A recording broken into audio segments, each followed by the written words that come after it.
Welcome back, everyone, and thanks for joining us for Episode 8 of Chasing Space. I'm your host, Brendan Swanwick, joined today by one of the movers and shakers in the small sat industry, Jake Cornish. Jake, thanks for coming on. Thanks, Brendan. Appreciate it. Happy to be here. Sweet. So, just some background on Jake. Jake went to Embry-Riddle down near the Cape, Bachelor's of Applied Science in Spaceflight Operations. When he was there, he worked on Spaceflight Science and Policy Operations Club, SSPOC. So there for 4 years, and I don't know if the timeline's right, but is that also around the time that you're working on your FAA sport pilot license? I actually got my pilot license before I went to college. So I was 18 when I got my sport pilot license, yeah. I just banged it out in one summer, which was kind of brutal, to be honest with you. It was, a lot of studying and flying every day the summer leading into college. But I'm glad I did it because it's been super fun just over the years, kind of tooling around in the small aircrafts. So we'll talk about your interest more, but clearly it goes way before college. Mm-hmm. Unreal. So after Embry-Riddle, Jake moved up to DC and he kickstarted his career with Nanoracks LLC, now owned by Voyager Space, as a mission manager. Worked there for several years and worked his way all the way up to program manager of the Satellite Launch and Deployment Services Department.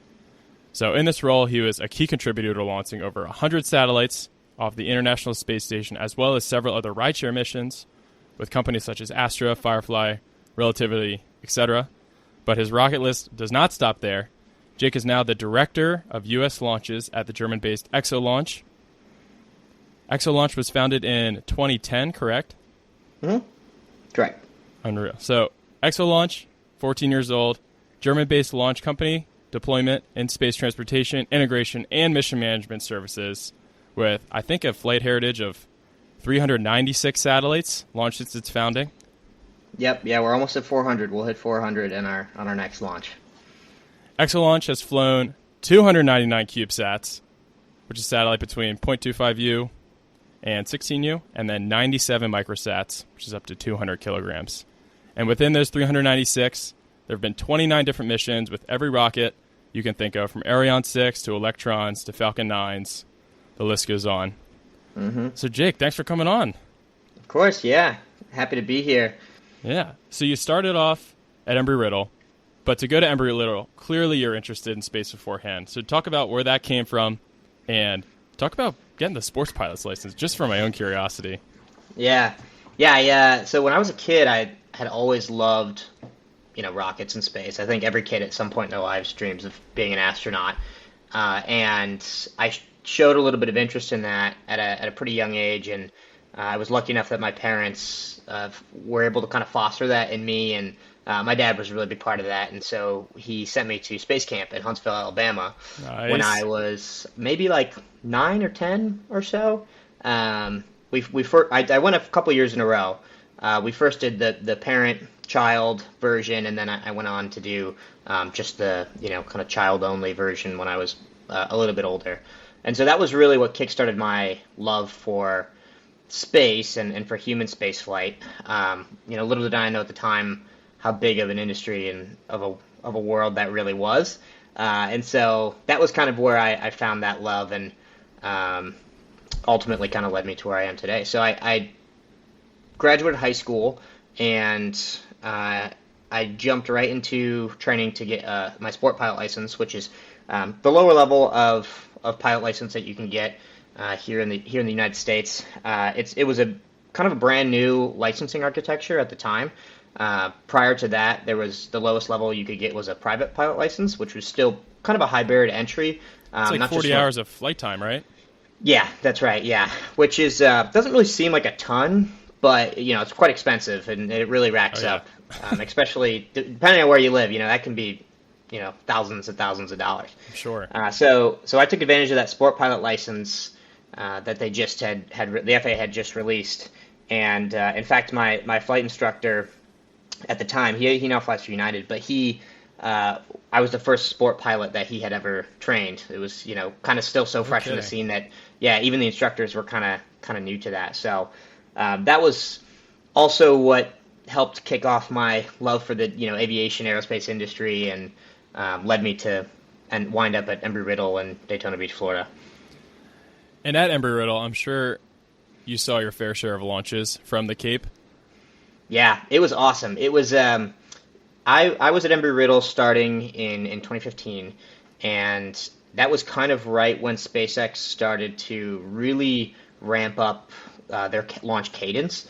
And it was just before the launch of Falcon Heavy for the first time, and so it was a really interesting time in the industry. We hadn't, prior to that, it'd been years since Shuttle had launched at a kind of a heavy cadence from the United States, and so every time there was a launch, we actually were able to kind of leave class and shuffle our way to this facility that they had that overlooked the airport, but it also had a really great viewing of the Cape Canaveral. So we were about 60 miles north, so it wasn't like the best view in the world, but it was super cool nonetheless. And thank goodness my professors were nice enough to let us ditch class for 10 minutes to go watch the launches whenever they happen.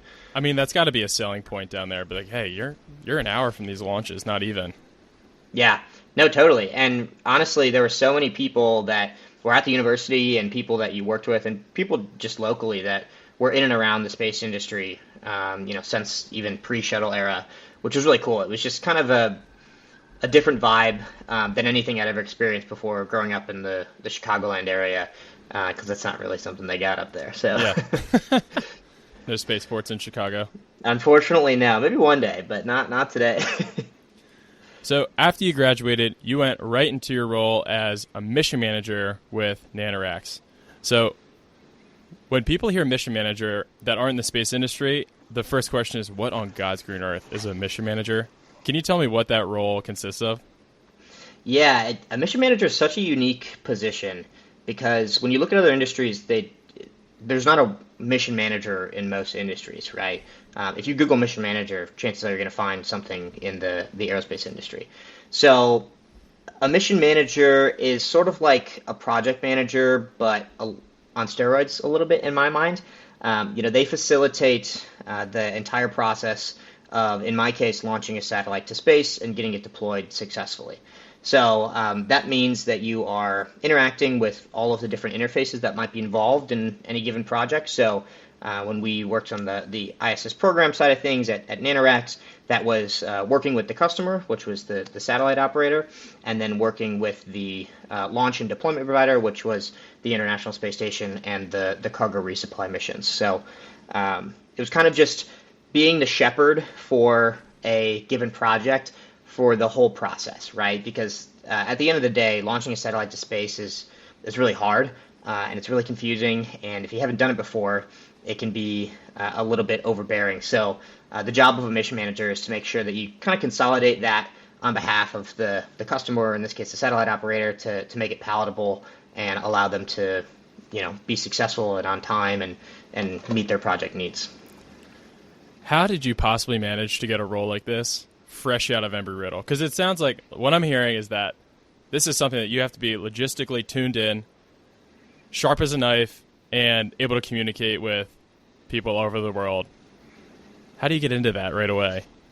So I will say, luck plays a big factor. I won't say that I was the best person in the world for this job when I was 18 and I first had started. When I was 21 and I first started. Mm-hmm. But I actually, when I was at Embry-Riddle, I worked on a project with NanoRacks where we launched a payload on a Blue Origin flight, a New Shepard mission. And I led that project with a club that I was the president of at the time at the school. And it launched just after I had graduated from Embry-Riddle. So towards the end of my college career, I didn't have a steady job that was lined up. I'd done a lot of projects in school, and I had an unpaid internship at the time, but I didn't really have anything that was kind of like on the hook and sinkum, Sure. And I just reached out to my mission manager at NanoRacks, Julia Wolfenberger, who I ended up becoming very close with when I started at NanoRacks, and I'd asked her if they were hiring, and she said, yeah, sure, let me ask. And sure enough, I got the call, and they said, hey, yeah, we want to have an interview. And I'm not sure if I would have got it right away, but the guys at the time, Connor Brown and Henry Martin, who were working very closely on the satellite operations side of things, they were attending a launch down in Florida. I want to say it was like it was a SpaceX mission, probably CRS, I don't know, 10, Cirrus 1 9 or something like that. Yeah, it wasn't Yeah. 1. It wasn't quite 1, but it was one of the earlier ones. And they had to reschedule my interview. They're like, "Hey, sorry, the launch slipped. We're going to be in Florida. We have to reschedule." And I was like, "Hey, I live in Florida. Maybe I could just meet you guys up at a coffee shop, and we could just do the interview in person." And so we ended up doing the interview at a little cafe down at Cocoa Beach called Cafe Monte Carlo, which to this day is one of my favorites. I'm sure. Whenever I get to Cocoa Beach, it's got a lot of heritage for me. So that was a really cool experience. And yeah, they just threw me right into the fire. I moved up to DC, having never visited DC, never really been anywhere on the East Coast north of Florida. So yeah, it was just, hey, here's a bunch of CubeSat customers. Let's figure this out together. And I'm lucky that I had a really strong team that taught me from the get-go how to make sure that you figure this all out, because it is a pretty confusing and convoluted process. Sure. So you made your way from a mission manager all the way up to the program manager of the Satellite Launch and Deployment Services Department in just 4 years. And it seems like a lot of the satellites you flew were deployed off of the International Space Station. Over 100 satellites in your time over the ISS, and I believe to this date, Voyager Space, previously known as NanoRacks, is closing in on 350 satellites to space through this service. So talk about what happens when we deploy a satellite off of the ISS, because to many listeners, I'm sure that this is new news, that we're launching stuff off station.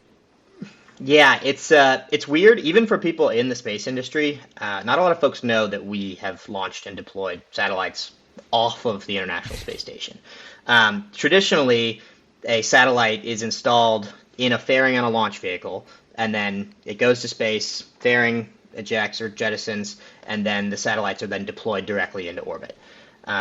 With the ISS, it's a little bit different. So we would launch the satellites as pressurized cargo in either a Northrop Grumman Cygnus or a SpaceX Dragon capsule, and those cargo missions would go directly to the space station. The crew on board would pull the cargo out, whatever that might be.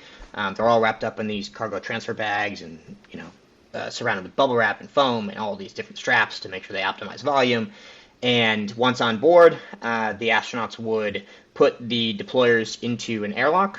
We utilized the Japanese experiment module airlock called Kibo, and a robotic arm, the Japanese remote manipulator system, would grapple the fixture and then put it in position, deploy the satellites, bring the deployers back in, and we would wash, rinse, and repeat. So very interesting ConOps. Not quite something that is something that people think about today when they think about deploying satellites, but it really kind of kickstarted the small satellite deployment era that we're seeing flourish so much today in 2024. And on top of ISS, and maybe this is a little bit of a precursor to what you're up to now, you also managed a couple other rideshare missions, specifically a Firefly mission, Astra, Relativity was in the mix for a bit. What's the difference? In my head, it seems like the ConOps is a totally different ball game once you get past integration. Yeah, it honestly is very, very different. Working with a crewed vehicle, first of all, is extremely difficult from a safety perspective. So you have to imagine, when you're working with humans in the loop, there's a lot more things that you need to consider. So, for example, toxicity. Well, if you launch a satellite that has a propulsion on board and that propulsion maybe has a toxic material in it, you don't really care once it gets off the ground and into orbit because you can't really hurt anybody up there. Nobody can breathe that in. But when you're on the ISS, you do have to think about those kind of things. So there were a lot more unique safety precautions that we had to take with the ISS program and deploying satellites off the ISS. All good and well, and that was just a part of the gig, but definitely a totally different ball game. And then also on top of that, you talk about Firefly and Astra and Relativity. Those launch vehicles, at the time and still really today are new launch vehicles. So it's always different working with any given launch vehicle, and then especially when you work with a newer launch vehicle, there's a lot more kind of first-time things that you need to work out, right? So making sure that the requirements are even written in the right way, right? There were many times that we were going through this process where we had to say, hey guys, we don't feel like these requirements were written in the right way. And we knew that they had just been written, very recently because this is, a new company or a new vehicle. And so it was a little bit more of a back and forth when it came to those kind of things versus when you work with an established launch provider like either, SpaceX today or when you're working with the ISS program, those requirements have been set in stone for many, many years, right? So you don't really get the luxury of questioning the requirements as much. Yeah, I know.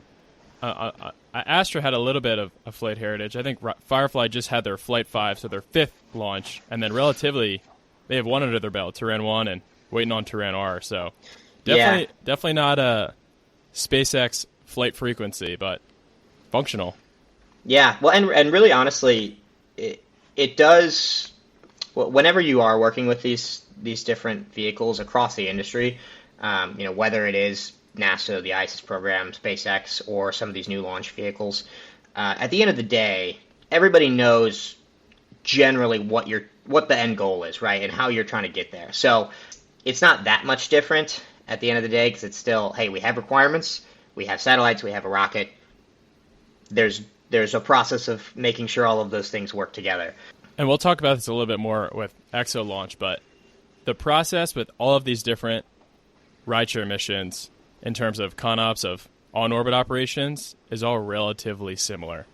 It's just different flavors, especially compared to ISS deployments where you're going up in a pressurized cargo, you're going out into the pressurized volume of ISS, going back out. It's a crazy process. Yeah, and especially in LEO 2, where most of small sats exist.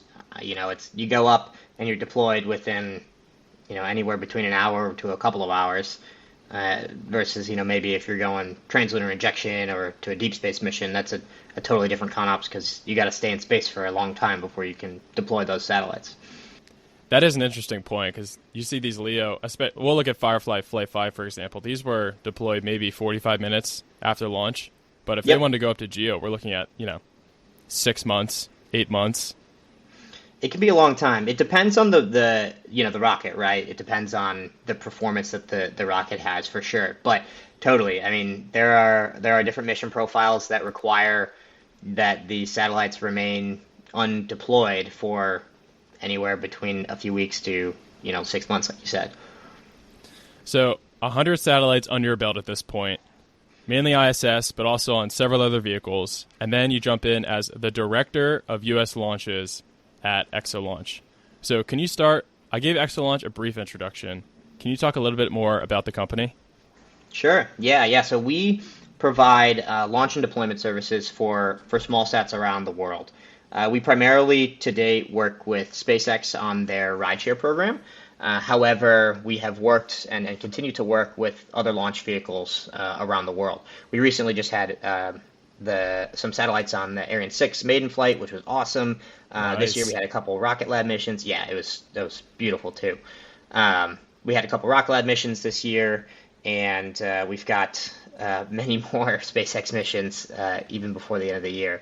So we provide not just the mission management and integration services to make sure that the launch vehicle and the space vehicle can interact correctly, but we also provide the separation systems in order to actually deploy the space vehicles. So if you have a CubeSat, we have CubeSat deployers. If you have a small sat, we have a separation system. We have other ground support equipment hardware, and we've got a lot more products that are coming down the line to help get any sort of weird or unique satellite sizes and form factors out the door. So it's been a really fun ride working on the EXO Launch side of things. I think to those not in the space industry, the small sat ecosystem, not really known. Before I was involved, the only idea I had of a satellite was a massive Lockheed Martin satellite or the Hubble telescope or something that's the size of a school bus. But in reality, these things can be the size of, a Rubik's Cube. Yeah, it's been a crazy ride. I mean, even when I started back in 2019, the small sat industry was quite fresh. CubeSats were around, but you didn't see that many of them launching on a day-to-day basis. To be honest, if there was a CubeSat that was launching at the time, it was my job to make sure I knew that it was launching because we wanted to make sure we were launching all the CubeSats. So I was keeping track of every launch and every CubeSat and every satellite that existed that was under 500 kilograms. And nowadays, just 5-6 years later, that would be impossible. There's not a single person that could possibly keep track of all of those things, at least in their head, because of how much the industry has grown and changed just in these few short years. So yeah, it's a bizarre world to be in, especially right now because of how prolific it's becoming. It's interesting now because I'd imagine back when you started, even like classifications of different small sats wasn't even common terminology like nanosat, picosat, small sat. Now we're at like subcategories, and each subcategory has a different slew of. It's pretty interesting. Yeah, it's been interesting to see how the industry grows with that. I've always been of the opinion, small sat, anything under 500 kilograms, and I, for better or for worse, use that synonymously with microsat. Usually when I say microsat, I mean it's a non-containerized small sat, and then CubeSat is a containerized small sat in the CubeSat form factor. But you're right, there's like a million different ways. There's also, pocket cubes and femtosats and all these different, weird, unique ones. We launched that's a new one for me. Yeah. We launched thin sats off of a CubeSat, off of the ISS, back in the day too. So there's quite a few different. Kicksat 2 was that one. That was kind of a famous one. I kind of want to work our way through them for those that aren't too familiar. Starting with CubeSat, since they're by far, I'll do quote-unquote easiest to manufacture, and there's a lot of cost providers out there for these different components. CubeSats, their different form factors are rated as something called a U, so it's 100 by 100 by approximately 100 millimeters. So think like a large Rubik's Cube, size of a softball maybe. And the commonality will go all the way up to a 12U. When we move into talking about deployments, there's a couple of different ways these are deployed. They're all with dispensers. For example, Voyager Space uses the NanoRacks CubeSat dispenser, commonly known as the NRCSD, and I believe that ExoLaunch uses something called the ExoPod and the ExoPod Nova. Do you mind talking a little bit about your hardware line? Yeah, so every deployer is a little bit different. So the NRCSD, as you mentioned, is a little bit different than the ExoPod Nova that I use now today at ExoLaunch. Ultimately, though, it's generally the same concept of operation. So you have a CubeSat, and CubeSats have to be designed in a certain way such that the interface of the satellite matches the interface to the deployer or dispenser. And so they have these 4 corner rails that allow the satellite to slide along the inside of the dispenser. There's a spring in the back that will push it out when the doors open, and it allows for kind of a standardized set of rules and requirements that you can build to then launch in these different dispensers and deployers across the world. There's a bunch of them now. NRCSD back in the day was one of the kind of the first that kicked off some of those requirements, but the Cal Poly CubeSat spec has been evolving over the years as well, and that's kind of where most people go to look for CubeSat requirements. The CubeSat Bible. The CubeSat Bible, yeah, exactly. Which is crazy because there's, there are more CubeSat form factors out there now that aren't even in the Cal Poly CubeSat form, or the Cal Poly CubeSat form factor requirements list, because there's just too many to keep up with at this point, right? They kind of started it back when there was maybe 25 or 30 CubeSats launched a year, if that, and now we're talking about potentially thousands. So it's unreal. And so we move up in class, and next we're at something between 50 and 200 kilograms. And these don't necessarily have strict form factors like CubeSats, where they have to stick to that 100 by 100 cross section with the rails, with certain components. What does that look like for separating? Yeah, it's a little bit different across the industry, but ExoLaunch uses our own separation systems. We call them carbonics. These separation systems are a ring-based system. That kind of goes back to when microsats and these small sats that were non-containerized were originally launched Many of them launched on ESPA rings. The ESPA ring is the structure on the inside of the fairing that you attach the satellites to. And so these interfaces were circular. So they had an ESPA or an ESPA Grande. They were a 15-inch in diameter ring or a 24-inch in diameter ring. There's a lot more variations than that, but generally speaking, that's the most common. Separation systems match that ring structure because that's the mechanical interface. They essentially hold the satellite on the structure when it's launching and when it's on the ground and through the ascent phase, and then when it's ready to deploy, they send a signal to the system that allows the system to open, and then usually there are springs or a combination of pushing mechanisms that allow the satellite to be deployed from the vehicle. So it's quite an interesting look. If you've never seen it before, there's these satellites that, anywhere from 10 to 500 kilograms that are cantilevered off this kind of Christmas tree looking stack. And it's quite an interesting way to do it, but that's how the industry kind of developed over the years. For anyone listening at home, I really advise you to look up two things, and I think a lot of this is on ExoLaunch's social media. First, I would look up an ESPA ring, fully integrated with satellites. It's a pretty unique look at the inside of a fairing, and honestly a pretty rare look. And then I would also look up what these separations look like when they're in space. It's pretty fascinating, and I think a lot of the SpaceX transporter and bandwagon missions have these camera angles available. It's fascinating. Yeah, and the cameras are getting better too. They're definitely getting better mission after mission, which is cool. I think the coolest photo of that is the Transporter 1 mission, which had 143 satellites on board. Today is the record for most satellites on any given rocket. Yeah, so it's a pretty wicked looking stack. And back in the day, having worked on that, I actually worked on it when I was at NanoRacks. What was cool was some of my colleagues today at ExoLaunch worked on it, at their time at ExoLaunch, and so it's cool to see, all the different companies kind of from around the world that brought satellites together for that single SpaceX mission. 143 in one mission. Yeah, it was crazy. It was 133 customer satellites and then 10 Starlink satellites. So there was a Starlink stack at the bottom, and then on top of that there was the what we kind of call the Christmas tree stack sometimes. Everyone got their bang for their buck for that launch. That's insane. Yeah, and it was the first, maybe not. Some people might argue this against me, but the first real commercial rideshare mission. There have been other attempts at kind of commercializing rideshare in the past, and there's been a number of missions that have had a lot of rideshare opportunities. But Transporter 1 was really kind of the start of a new era of what we use rideshare as today. Yeah, and now we're within weeks of Transporter 11, I believe. It's coming up soon.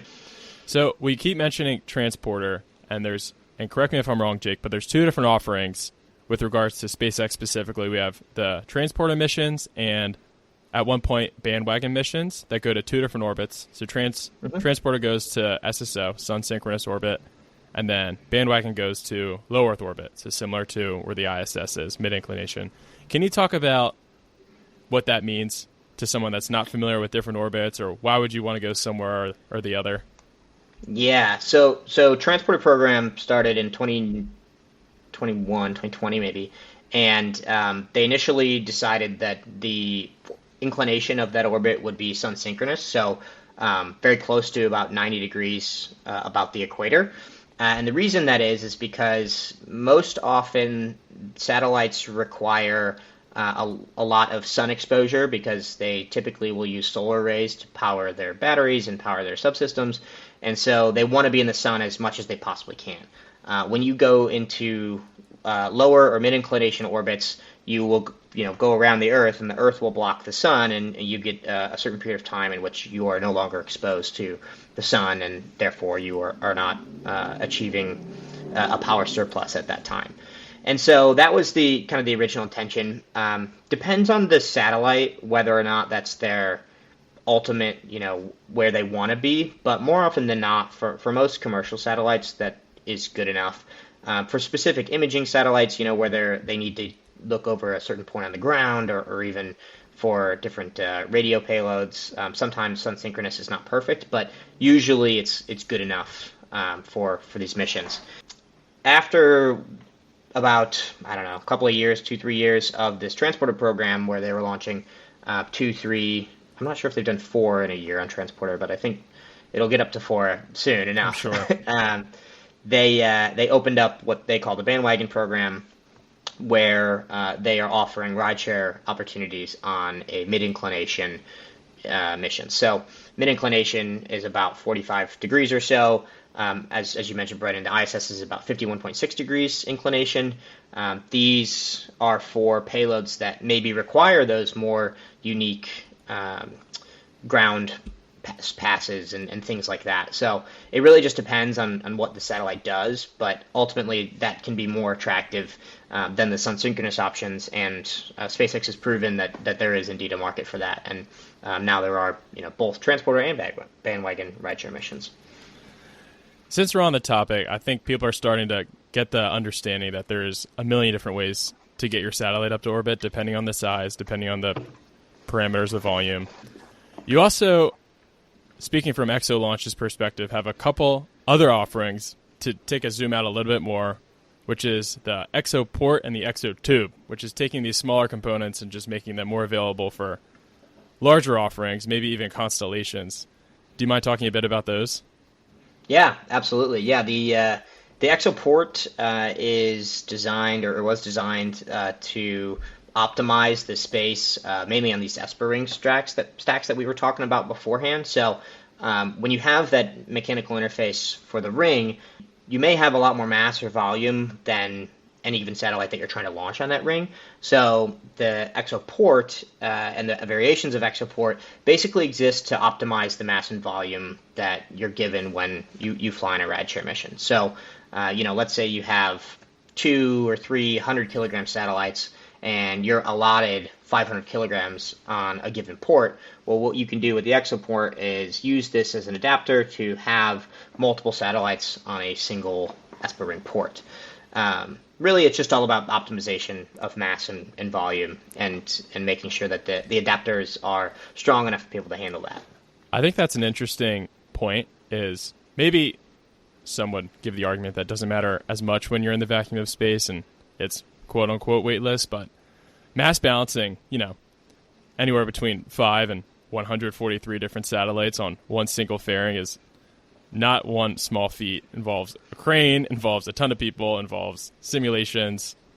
Oh yeah, lots of analysis is done to make sure that these missions are correctly and safely launched. So what the launch vehicle provider will do is they perform these different analyses. One of the main ones that you'll hear a lot is called the coupled loads analysis. So basically, you take the dynamic model of all of the stuff on board the mission, along with the structure in the center, and you make sure that there aren't any fundamental modes of the satellites or on the structure that, if were induced, could cause damage to anything on board. And those analyses are really, really difficult, and they're very hard, and they're very time-consuming. And so a lot of times what we actually do is we'll over-constrain our testing requirements such that we know that we are bounding our analyses so well that we don't have to spend as much time thinking about the analyses, because we know we've tested and over-tested to the point where this is definitely going to be safe. So that's been a big part of also why rideshare has been a lot more successful today, is because we've kind of figured out ways to get creative with those types of requirements without having to do a lot of analyses and things like that. Don't get me wrong, there's still a lot of that, but it's a lot less than it used to be. And I think kudos to SpaceX for for leading the forefront on that. There's a lot of layers to this. You can start with your satellite, and then you go out to how it's going to get deployed, and then you go on how it's going to get put on the fairing, and then you go all the way out to the rocket, and then you have all these different types of rockets that you worked with. And I'm looking more into Exo Launch, and it seems like you've actually worked with some international launches as well. We have the Indian PSLV, there's some Soyuz launches, Rocket Lab, which I believe is technically an American company, but has launch sites in New Zealand and Wallops Island. What is that experience like working with international folks? I Yeah. know the mission management team is not just you, but Oh yeah, yeah. So to be honest, I mean, because my role is U.S. launch director here, I mainly work with our U.S. based launch vehicles.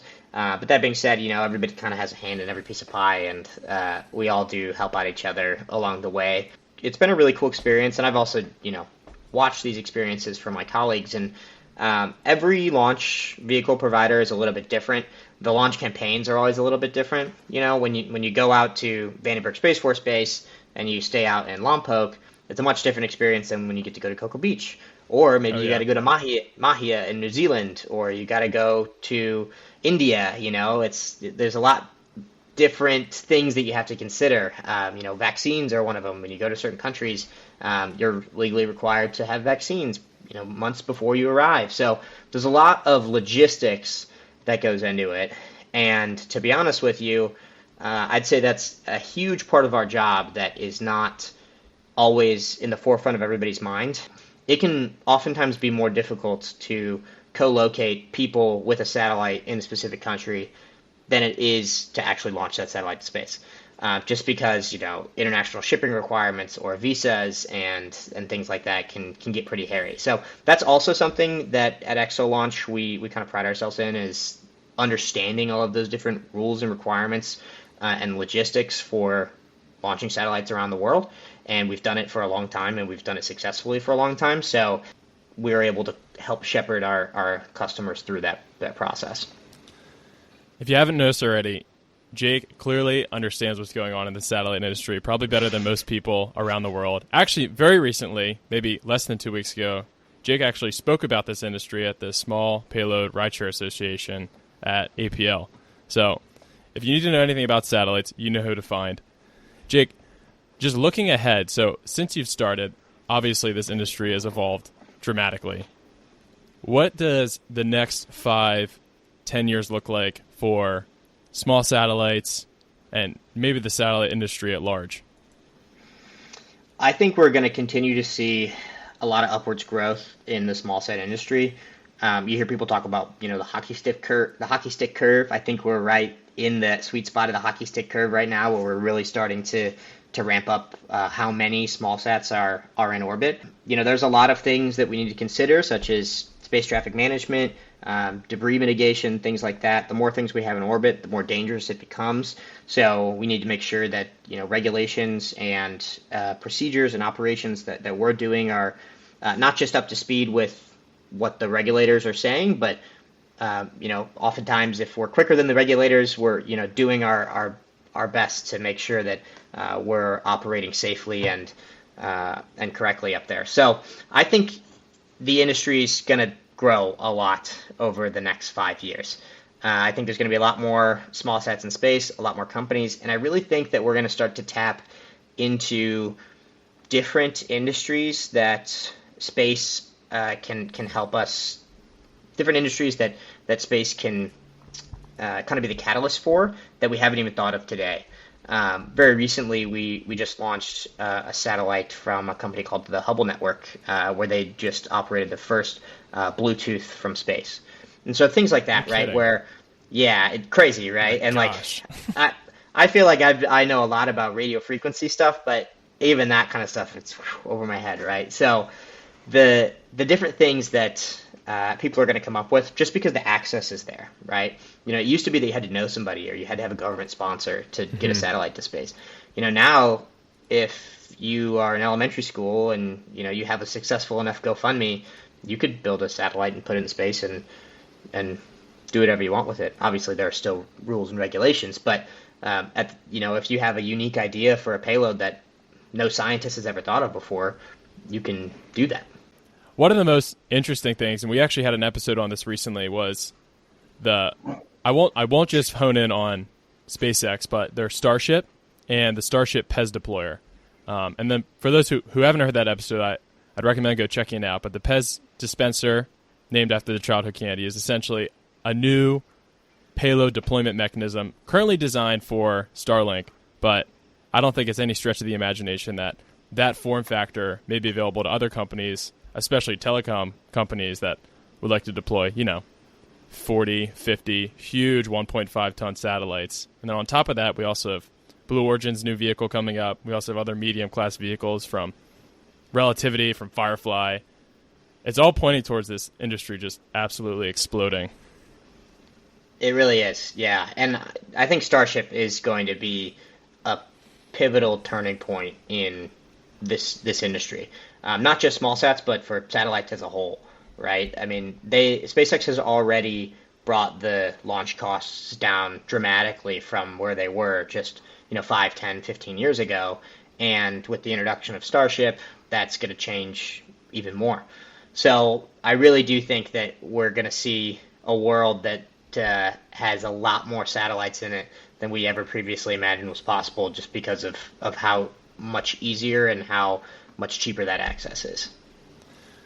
So, Jake, you're a young professional with what seems to be 50 years of experience, and then probably closing in on 200 satellites under your belt in an industry that it's not too easy to tap, but it is getting easier.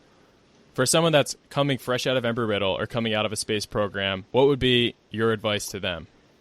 First of all, when you're in school, try everything, right? Join the clubs, try to do projects, even if there isn't a club for something that you are interested in, start one, or just do the project on your own. I think those extracurriculars are what really sets people apart. And if you look at a lot of the people in the space industry, they all kind of have that, everybody's a little bit, got one or two screws loose, which has caused them, in their youth to start doing these weird projects.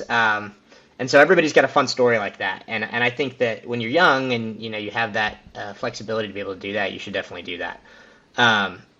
As far as if you're kind of new in the industry and things like that, I think same advice, right? Just don't say no to anything. Try everything. Get your feelers out there. Talk to different people in the industry. I know in most states and in most popular cities, they have space happy hours and they have different space events and things like that. So if you're interested, a lot of young professional events. Absolutely, there are ways to get involved for sure. And honestly, I mean, there's still, haven't been in the industry for a long time. There's still stuff that pops up that everybody knows about that I haven't heard of. And I attend all of these events all the time. So it's there's something for everyone out there. And if you just kind of go searching for it, do a couple of Googles, you should be able to find it. Well, for everyone that wants to learn a little bit more about Jake, I'll link his LinkedIn in the show notes as well as Exo Launch. I really recommend it. He's one of the most fantastic guys in this industry, a mentor and friend of mine. And Jake, thanks so much for coming on. Of course, yeah. And I will plug one thing. I'd love to plug the NASA CubeSat Launch Initiative, because those folks have done a great job at inspiring different college students and even younger than college students to build satellites and help them build CubeSats around the U.S. So if you're interested, if you're a student, or even if you're a young professional and you're interested in doing a CubeSat project, you don't really know where to get started, definitely reach out to the NASA CubeSat Launch Initiative team. They are amazing, and they will help. They are absolutely fantastic, and I think a big catalyst for over, 200 universities of students that are probably now changing the space industry, and it's essentially how you and I got started. So it is, all hats off to them. Truly. I also think that if you were to go back and pick every single student that worked on a CubeSat that was launched through CSLI, that you would find that those students are now doing very well in the aerospace industry and are kind of the disruptors that are kind of changing the way we think about these things. So yeah, and in 20 years they'll be leading it. So exactly. Yep. Well, thank you everyone for listening so much. This was Jake. Please go check him out. And if you have the time, I would love for you to give this show a 5-star rating and review. You can find it on Apple Podcasts, Amazon. Jake, thanks so much. Yeah, thanks, Brandon. Really, thanks for having me. Appreciate it. I'll chat with you soon.